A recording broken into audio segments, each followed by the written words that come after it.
Welcome to Daily Scripture Reading. I do not own the rights to this music. 1 Samuel chapter 8. This is the Amplified Version. Israel demands a king. And it came about, when Samuel was old, that he appointed his sons as judges over Israel.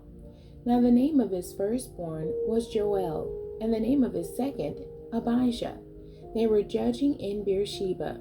His sons, however, did not walk in his ways, but turned aside after dishonest gain, took bribes, and perverted justice.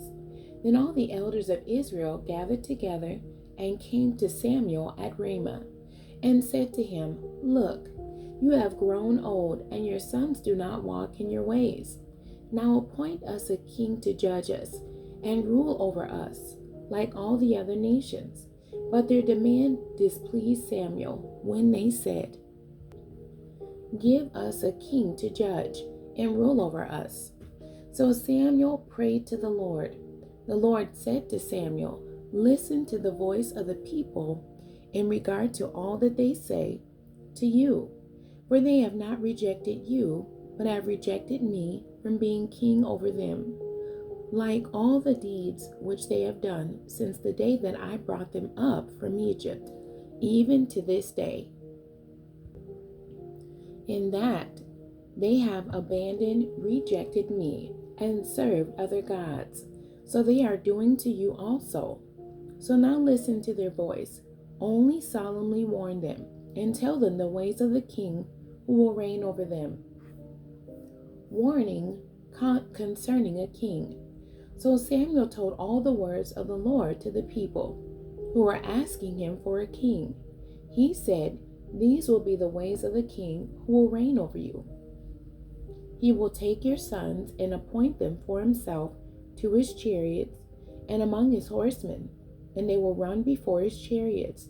He will appoint them for himself to be commanders over thousands and over fifties, and some to do his plowing and to reap his harvest, and to make his implements of war and equipment for his chariots.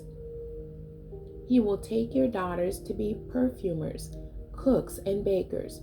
He will take the best of your fields, your vineyards, and your olive groves, and give them to his servants. He will take 1/10 of your grain and of your vineyards, and give it to his officers and to his servants.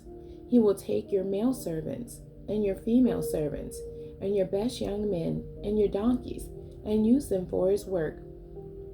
He will take 1/10 of your flocks, and you yourselves shall be his servants.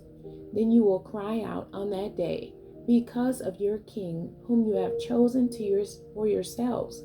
But the Lord will not answer you on that day, because you have rejected him as king.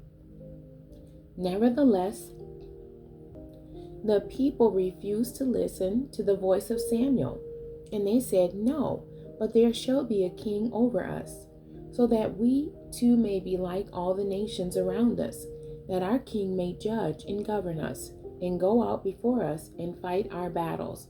Samuel had heard all the words of the people, and repeated them to the Lord. And the Lord said to Samuel, Listen to their requests, and appoint a king for them. So Samuel said to the men of Israel, Go, each man to his own city. The end. God bless you, and thank you for joining me today.